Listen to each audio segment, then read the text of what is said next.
வணக்கம். நீங்க வாங்கின ஒரு கடனுக்கான வருடாந்திர தவணைய, அதுவும் சிம்பிள் இன்ட்ரெஸ்ட்ல 1 நிமிஷத்துல எப்படி கண்டுபிடிக்கிறதுன்னு பார்க்கலாமா? வாங்க, இந்த விளக்கத்துல அத பத்தி தான் தெரிஞ்சுக்க போறோம்.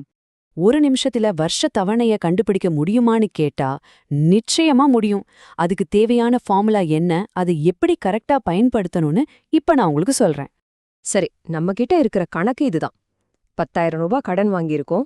இத 2 வருஷத்துல திருப்பி கட்டணும். வட்டி எவ்ளோனா வருஷத்துக்கு 5%. அப்போ ஒவ்வொரு வருஷமும் நம்ம கட்ட வேண்டிய தவணை தொகை எவ்வளவு? இந்த கணக்கு போடுறதுக்கு முன்னாடி இதுல இருக்கிற முக்கியமான தகவல்களை முதல்ல எடுத்து எழுதிப்போம். அசல் தொகை, அதாவது கடன், ஏ வந்து 10,000. காலம் என் வந்து 2 வருஷம். வட்டி விகிதம் ஆர் வந்து 5%. இங்க ஒரு முக்கியமான விஷயத்த நீங்க கவனிக்கணும். நாம வருஷா வருஷம் தவணை கட்டுறதால அசல் தொகை குறைஞ்சிக்கிட்டே வரும்.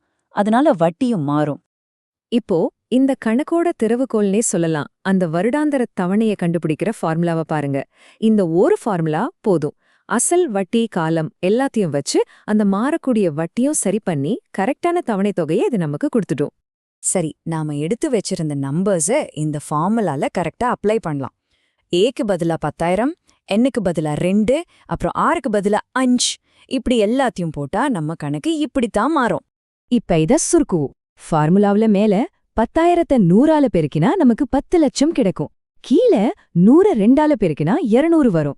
அப்புறம் அந்த பிராக்கெட்ல இருக்கிறது சிம்பிளிஃபை பண்ணா 5 வரும். சோ இப்ப நம்மகிட்ட 200 கூட்டல் 5 இருக்கு. இப்போ நாம கடைசி ஸ்டெப்புக்கு வந்துட்டோம். அந்த 200ஐயும் 5ஐயும் கூட்டினா நமக்கு 205 கிடைக்கும்.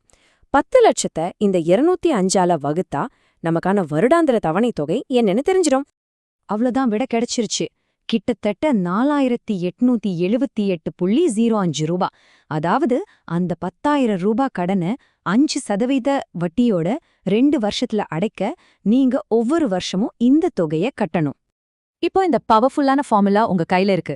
இத பயன்படுத்தி ஒரு பைக் லோன் ஆகட்டும், இல்ல ஒரு பர்சனல் லோன் ஆகட்டும், வேற என்னென்ன ஃபைனான்ஸ் பிரச்சனைகளை உங்களால ஈஸியா தீர்க்க முடியும்னு நினைக்கிறீங்க? யோசிச்சு பாருங்க.